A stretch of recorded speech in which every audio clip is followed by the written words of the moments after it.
Hello दोस्तों, स्वागत है आप सभी का आपके अपने यूट्यूब चैनल है कि फॉर स्टडी में। तो दोस्तों आज की इस वीडियो में मैं आप सभी के लिए क्लास 10 साइंस का चैप्टर 1 रासायनिक अभिक्रियाएं एवं समीकरण, जी हाँ दोस्तों, केमिकल रिएक्शन एंड इक्वेशन का दोस्तों मस्ट वीवीआई जो चैप्टर है ये आपके क्लास 10 के लिए। तो इसका मैं कंप्लीट आप लोगों का यहाँ पर विश्लेषण बताऊँगा, इस चैप्टर को समझाऊँगा, इसका थ्योरी को।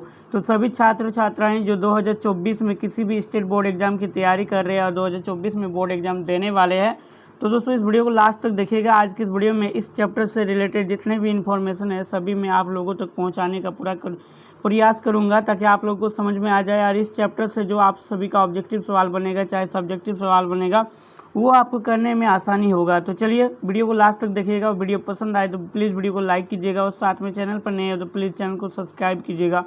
तो दोस्तों यहाँ पर आप लोग देख सकते हैं, ये है आपका क्लास 10 साइंस का पहला चैप्टर रासायनिक अभिक्रियाएं एवं समीकरण। तो दोस्तों सबसे पहले हम लोग जानते हैं कि आखिर रासायनिक अभिक्रिया किसे कहते हैं। तो देखिए, ऐसे परिवर्तन जिसमें नए गुणों वाले पदार्थों का निर्माण होता है उसे रासायनिक अभिक्रिया कहते हैं। मतलब जब भी रासायनिक अभिक्रिया होगा तो उसमें क्या होगा, नए गुण वाले पदार्थ भी बनेगा, इस बात को याद रखिएगा। नेक्स्ट पॉइंट यहाँ पर इम्पोर्टेंट पॉइंट है कि ऐसे पदार्थ जो किसी रासायनिक अभिक्रिया में हिस्सा लेते हैं उन्हें अभिकारक कहते हैं। ये मैं आगे आप लोगों को डिटेल में और बताऊँगा कि किस प्रकार से अभिकारक किनको कहते हैं। तो अभी जस्ट आपको समझना है, ऐसे पदार्थ जिनका निर्माण रासायनिक अभिक्रिया में होता है, यानी कि जो रिजल्ट बनता है उस रिजल्ट को क्या कहते हैं, उन्हें उत्पाद कहते हैं। उदाहरण के लिए अगर रासायनिक अभिक्रिया का उदाहरण पूछा जाए तो उदाहरण यहाँ पर आप लोग देख सकते हैं। एग्जाम्पल, भोजन का पाचन, जो हम लोग खाना खाते हैं दोस्तों वो पचता है, तो ये आपका क्या होता है, रासायनिक अभिक्रिया होता है। नेक्स्ट, शोषण, लोहे पर जंग लगना, लोहे को अगर रख देते हैं नमी या फिर वायु के तो इसमें तो क्या हो जाता है, लोहा खराब हो जाता है, जंग लग जाता है लोहा में। मैग्नीशियम फीते का जलना और दही का बनना, दोस्तों दूध से दही बन जाता है, दूध जो फट जाता है और दही बन जाता है, वो भी एक क्या है, रासायनिक अभिक्रिया ही है। नेक्स्ट यहाँ पर आप लोग देख सकते हैं रासायनिक अभिक्रिया के प्रेक्षण, यानी कि रासायनिक अभिक्रिया के क्या गुण। अगर किसी चीज़ में रासायनिक अभिक्रिया हुआ है तो हम लोग कैसे जानेंगे। तो देखिए, रासायनिक अभिक्रिया जब भी होगा तो अवस्था में परिवर्तन होगा, यानी कि वह अगर अवस्था में परिवर्तन कहने का मतलब, जैसे पदार्थ की 3 अवस्था है दोस्तों, आप सभी को पता होना चाहिए। पदार्थ की 3 अवस्था क्लास 9 में अगर पदार्थ चैप्टर पढ़े हैं तो आपको पता होगा, ठोस, द्रव और गैस। तो देखिए, जब भी रासायनिक अभिक्रिया होगा तो कोई चीज़ अगर ठोस है तो वो द्रव हो सकता है या फिर गैस हो सकता है, या फिर द्रव गैस में बदल सकता है या द्रव ठोस में बदल सकता है। इसको क्या कहते हैं, अवस्था में परिवर्तन कहते हैं। रंग में परिवर्तन, अगर कोई चीज़ लाल है, अगर उस पर अभिक्रिया हुआ है तो वो नीला भी हो सकता है, यानी कि ये रंग में परिवर्तन भी होता है अगर रासायनिक अभिक्रिया होगा तो। तापमान में परिवर्तन, तापमान अगर किसी का 100 डिग्री सेल्सियस या 50 डिग्री सेल्सियस है तो उसका कम या ज़्यादा हो सकता है। गैस का उत्सर्जन, उसमें गैस भी निकल सकता है। तो ये रासायनिक अभिक्रिया के कुछ गुण हैं, यानी कि प्रेक्षण है।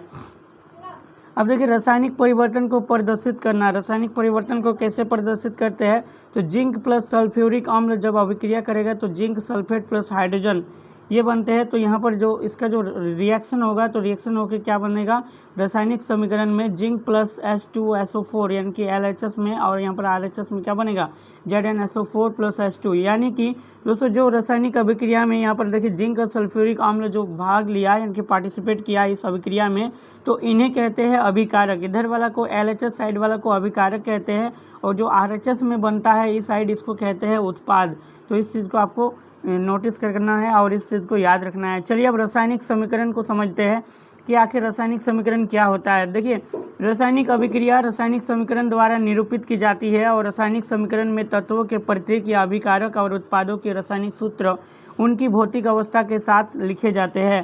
कहने का मतलब दोस्तों, यहाँ पर आप लोग देख सकते हैं, ऊपर में दिखा दूँ, अगर इस तरह का लिखा जाता है तो इसको रासायनिक अभिक्रिया कहते हैं। जब जैसे ही उसको संकेत के रूप में लिखा जाता है तो उसको रासायनिक समीकरण कहते हैं।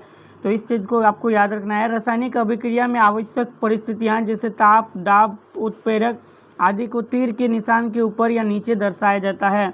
नेक्स्ट यहाँ पर देख सकते हैं रासायनिक अभिक्रिया को संतुलित करना, ये काफ़ी इंपॉर्टेंट है। आपका एक सवाल है दोस्तों इस जो कि चैप्टर में आपको मिलेगा कि रासायनिक अभिक्रिया किसे कहते हैं और रासायनिक अभिक्रिया को किस प्रकार से संतुलित किया जाता है। ये मैं आगे आप लोगों को बताऊंगा, जो कि आपके आने वाले एग्जाम के लिए काफ़ी इंपॉर्टेंट रहेगा। चाहे आप झारखंड बोर्ड की तैयारी कर रहे हैं या बिहार बोर्ड या यूपी बोर्ड, किसी भी स्टेट बोर्ड एग्ज़ाम की क्लास 10 की तैयारी कर रहे हैं तो आप लोगों के लिए ये सारा नोट्स, ये सारा जो कि इम्पोर्टेंट लेक्चर आप लोगों के लिए काफ़ी काम में आएगा। देखिए, रासायनिक अभिक्रिया को संतुलित करने के लिए एक नियम होता है जो कि द्रव्यमान संरक्षण का नियम। किसी भी रासायनिक अभिक्रिया में द्रव्यमान का ना तो निर्माण होता है ना ही विनाश होता है, इस चीज़ को याद रखना है। रासायनिक अभिक्रिया के पहले अभिकारक एवं उसके पश्चात उत्पाद प्रत्येक तत्व के परमाणु की संख्या समान होनी चाहिए। मतलब हम लोग दोनों तरफ देखेंगे कि समान है कि नहीं। तो आइए जानते हैं कि आखिर रासायनिक समीकरण को कैसे संतुलित किया जाता है, कैसे बैलेंस किया जाता है। तो चरणबद्ध संतुलित करना, हिट एंड ट्रायल मेथड। चरण 1 यानी कि स्टेप 1 में देखिए, रासायनिक समीकरण लिखकर प्रत्येक सूत्र के चारों ओर बॉक्स बना लीजिए। मतलब इस प्रकार से आपको बॉक्स बना लेना है रासायनिक समीकरण। जैसे कि यहाँ पर Fe यानी कि आयरन किसके साथ अभिक्रिया कर रहा है, H2O यानी कि जल के साथ, तो आयरन ऑक्साइड यहाँ पर Fe2O3 बन रहा है और हाइड्रोजन गैस निकल रहा है। तो क्या ये समीकरण को देखने पर संतुलित है? तो बिल्कुल नहीं है, क्योंकि यहाँ पर आयरन Fe1 है और इधर 2 है, इधर ऑक्सीजन 3 है, इधर ऑक्सीजन 1 है, और हाइड्रोजन तो संतुलित है, बट आयरन और ऑक्सीजन जो कि संतुलित नहीं है। तो देखिए, संतुलित करते समय बॉक्स के अंदर कुछ भी परिवर्तन नहीं कीजिए।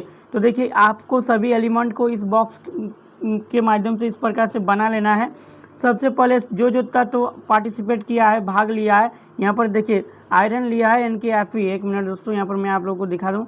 देखिए यहाँ पर Fe लिया है, H लिया है और O लिया है, ये 3 एलिमेंट लिया है। तो देखिए, सबसे पहले अभिकारक में परमाणुओं की संख्या, यानी कि इधर में आप लोगों को देखना है Fe कितना है, 1, तो Fe की जगह में 1 लिख दिए। उसके बाद H, हाइड्रोजन कितना है, हाइड्रोजन की अणु 2 है, तो यहाँ पर 2 लिखा गया। और देखिए ऑक्सीजन कितना है, तो ऑक्सीजन 1। अब पर उत्पाद में परमाणुओं की संख्या यानी कि RHS साइड, इधर वाला देखिए, इधर में Fe कितना है, 3, तो 3 लिख दिया गया है। यहाँ पर देख सकते हैं Fe उत्पाद में परमाणुओं की संख्या RHS में, यहाँ पर आप लोग देख सकते हैं Fe कितना है दोस्तों, 2 है। H यहाँ पर देख सकते हैं, इसको बराबर करने के लिए H यानी कि हाइड्रोजन कितना है, 2 है, और ऑक्सीजन यहाँ पर 3 होना चाहिए, तो यहाँ पर 4 किया गया है। तो इसको आगे बताते हैं, देखिए कैसे होगा। तो सबसे अधिक परमाणु वाले तत्व को अभिकारक या उत्पाद की साइड अनुचित गुणांक लगाकर संतुलित कीजिए। मतलब गुना करके उसको संतुलित बैलेंस किया जाता है। तो Fe देखिए, जब इसको ये है तो यहाँ पर देखिए 3 Fe है, तो यहाँ 3 गुना कर दिया गया है, तो 3 Fe हो गया। उसके बाद यहाँ पर ऑक्सीजन 4 है, तो यहाँ पर ऑक्सीजन यहाँ पर इस साइड में 4 गुना कर दिया, लेकिन हाइड्रोजन अनबैलेंस्ड हो गया, हाइड्रोजन 8 हो गया, और इधर 2 है, तो यहाँ पर भी फिर 4 गुना कर दिया, तो इस प्रकार से वायलेंस हो गया है। तो इसी प्रकार से आपको वायलेंस करना है। और एक चीज़ याद रखिएगा, जो अवस्था को दिखाया जाता है, तो ठोस के लिए एस मीन्स होता है सॉलिड। क्या होता है, सॉलिड मीन्स ठोस होता है। और यहाँ पर द्रव के लिए एल, स्मॉल एल लिखा जाता है, एल मीन्स होता है लिक्विड यानी कि द्रव। और गैसीय अवस्था के लिए जी का संकेत दिया जाता है, जी मीन्स क्या होता है, गैस होता है। और जलीय विलयन, अगर जलीय विलयन रहेगा तो ए क्यू मीन्स एक्वा होता है। तो इस प्रकार से इसको वायलेंस किया जाता है, यानी कि ये ठोस है और ये गैस है और ये आपका जो कि एलिमेंट है, और इस प्रकार से आपका जो कि गैस निकल रहा है। तो कुछ आवश्यक परिस्थितियां जैसे ताप, दाब या उत्प्रेरक आदि को भी तीर के निशान के ऊपर या नीचे लिखे जाता है। तो देखिए, रासायनिक अभिक्रियाओं के प्रकार। अब हम लोग समझते हैं कि आखिर ये सबसे इम्पोर्टेंट पार्ट है। यहाँ से आपका काफ़ी सारा ऑब्जेक्टिव सवाल बनते हैं आपके एग्ज़ाम की दृष्टि में।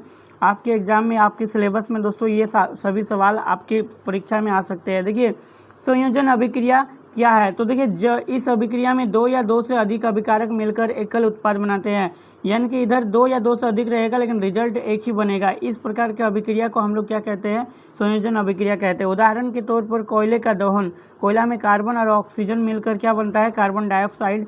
तो इस प्रकार से इधर एकल रिजल्ट यानी कि एक ही बनते हैं, तो इस प्रकार के अभिक्रिया को संयोजन अभिक्रिया कहते हैं। देखिए, जल का निर्माण, इसमें भी आप लोग देख सकते हैं, बिना बुझा हुआ चूना किस प्रकार से अभिक्रिया। अब देखिए, ऊष्माक्षेपीय अभिक्रिया क्या है, ये भी इंपॉर्टेंट है। जिन अभिक्रियाओं में उत्पाद के निर्माण के साथ साथ ऊष्मा का भी उत्सर्जन होता है, तो ऐसे अभिक्रिया को ऊष्माक्षेपीय अभिक्रिया कहते हैं। प्राकृतिक गैस का दहन, जैसे CH4 यानी कि मीथेन गैस जब ऑक्सीजन के साथ अभिक्रिया करेगा तो CO2 प्लस 2H2O और साथ में ऊष्मा भी निकलेगा। तो इस प्रकार के जो अभिक्रिया को क्या कहते हैं, ऊष्माक्षेपीय अभिक्रिया। ऑब्जेक्टिव क्वेश्चन में भी पूछा जा सकता है कि श्वसन किस प्रकार की अभिक्रिया है। आपके पास ऑप्शन रहेगा ऊष्माक्षेपी रासायनिक अभिक्रिया, या फिर वियोजन अभिक्रिया या संयोजन अभिक्रिया या विस्थापन अभिक्रिया। तो आपको याद रखना है ये सॉल्यूशन क्या है, ऊष्माक्षेपी अभिक्रिया। तो इस प्रकार से आपका एग्जाम में मैं सारा क्वेश्चन आप लोगों को करा दूंगा नेक्स्ट लेक्चर में। इस लेक्चर में हम लोग समझेंगे इस चैप्टर को, इसलिए वीडियो में लास्ट तक बने रहिएगा। और आप लोगों के लिए एक इम्पोर्टेंट जानकारी, अगर आप लोग अपने एग्जाम से रिलेटेड या कोई भी इन्फॉर्मेशन वाली अपडेट सबसे पहले चाहिए, आपको अगर जानना है तो सबसे पहले गूगल पर सर्च कीजिएगा newsakd.com। जी हाँ दोस्तों, ये हमारा ऑफिशियल वेबसाइट है। इस वेबसाइट के माध्यम से आप सभी प्रकार के हर कैटेगरी का न्यूज़ सबसे पहले जान सकते हैं। उसका लिंक वीडियो को डिस्क्रिप्शन बॉक्स पर भी दिया रहेगा। और साथ में हमारा व्हाट्सएप ग्रुप जरूर ज्वाइन कीजिएगा, वहाँ पर आपको यह नोट्स मिल जाएगा। देखिए वियोजन अभिक्रिया क्या है, तो इस अभिक्रिया में एकल अभिकारक टूटकर दो या दो से अधिक उत्पाद बनते हैं।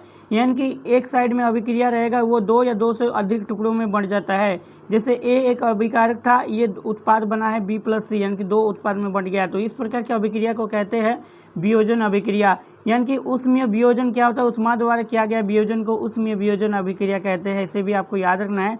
इसका उदाहरण देख सकते हैं 2FeSO4, यह अभिक्रिया किया तो Fe2O3 और SO2 और SO3 ये अलग अलग हो गया है, इनके दो या दो से अधिक उत्पाद बन गए। तो इस प्रकार की अभिक्रिया को क्या कहते हैं, ऊष्माक्षेपी अभिक्रिया, वियोजन अभिक्रिया। अब देखिए विद्युत वियोजन क्या है, तो विद्युत द्वारा प्रवाहित कर होने वाला जो वियोजन अभिक्रिया होता है, तो उस प्रकार की वियोजन अभिक्रिया को विद्युत वियोजन अभिक्रिया कहते हैं। तो इसका ये फिगर याद रखना है, इससे भी सवाल आपका एग्जाम में बनता है। मैं जब इसका क्वेश्चन जब कराऊंगा लॉन्ग क्वेश्चन शॉर्ट क्वेश्चन, तो मैं ये उसको समझा दूंगा। नेक्स्ट यहाँ पर देख सकते हैं प्रकाशीय वियोजन। देखिए सूर्य के प्रकाश की उपस्थिति में होने वाला वियोजन अभिक्रिया को प्रकाशीय वियोजन अभिक्रिया कहते हैं। ये उतना इंपॉर्टेंट नहीं है, बट आप इसको भी जरूर कर लीजिएगा। ऊष्मा शोषी अभिक्रिया, ये काफ़ी इंपॉर्टेंट है। जिन अभिक्रियाओं में अभिकारकों को तोड़ने के लिए ऊष्मा, प्रकाश या विद्युत ऊर्जा की आवश्यकता होती है, ऐसी रासायनिक अभिक्रिया को ऊष्मा शोषी अभिक्रिया कहते हैं। नेक्स्ट यहाँ पर आप लोग देख सकते हैं विस्थापन अभिक्रिया। तो दोस्तों विस्थापन अभिक्रिया काफ़ी इंपॉर्टेंट, VVI, इसको याद जरूर कीजिएगा, ये आपके एग्जाम में जरूर पूछे जाते हैं। इन अभिक्रियाओं में अधिक क्रियाशील तत्व कम क्रियाशील तत्व को उसके यौगिक से विस्थापित कर देता है। कहने का मतलब Fe, जैसे आयरन कॉपर सल्फेट से अभिक्रिया किया तो क्या हुआ है, आयरन सल्फेट यानी कि FeSO4 फेरस सल्फेट और कॉपर अलग अलग एक दूसरे को विस्थापित कर देता है। इस प्रकार की अभिक्रिया को विस्थापन अभिक्रिया कहते हैं। इसका फोटो यहाँ पर आप लोग देख सकते हैं, ये है इसका फिगर। नेक्स्ट, लोहे की किल पर भूरे रंग की कॉपर की परत जम गई। CuSO4 के नीले विलयन का रंग हरा FeSO4 के निर्माण के कारण ही होता है। इसे भी आपको याद रखना है। द्विविस्थापन अभिक्रिया क्या है, तो दोस्तों ये इंपॉर्टेंट है। इस अभिक्रियाओं में उत्पादों का निर्माण दो यौगिकों के बीच आयनों के आदान प्रदान से होता है, उसे द्विविस्थापन अभिक्रिया कहते हैं। यानी कि NO2SO2 ये जब अभिक्रिया करेगा BaCl2 के साथ, तो BaSO4 यानी कि एक दूसरे का आयन इसमें भी संयुक्त होता है, परिवर्तन होता है। बेरियम सल्फेट BaSO4 के सफ़ेद अवयवीय अपक्षेपण का निर्माण होता है, इसलिए इस अभिक्रिया को अपक्षेपण अभिक्रिया भी कहते हैं। इसे भी याद रखना है। नेक्स्ट है उपोचन अपचन, इसको इंग्लिश में कहते हैं ऑक्सीडेशन एंड रिडक्शन। देखिए उपोचन अभिक्रिया क्या कहते हैं, जब किसी पदार्थ में ऑक्सीजन की वृद्धि होती है, जब किसी पदार्थ में हाइड्रोजन का ह्रास होता है, तो ऐसी अभिक्रिया को उपोचन, यानी कि ऑक्सीजन जुटेगा और हाइड्रोजन घटेगा।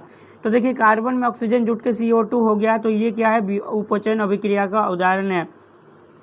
और देखिए CuO+H2, तो H2 अलग हो गया, यानी कि हाइड्रोजन घट गया। तो इस प्रकार की अभिक्रिया को वियोजन अभिक्रिया कहते हैं। यहाँ पर क्या देगा, तो देखिए उपोचन अभिक्रिया कहते हैं दोस्तों, उपोचन है। अपोचन अभिक्रिया क्या है, देखिए जब किसी पदार्थ में ऑक्सीजन का ह्रास होता है, यानी कि ऑक्सीजन का कमी होगा।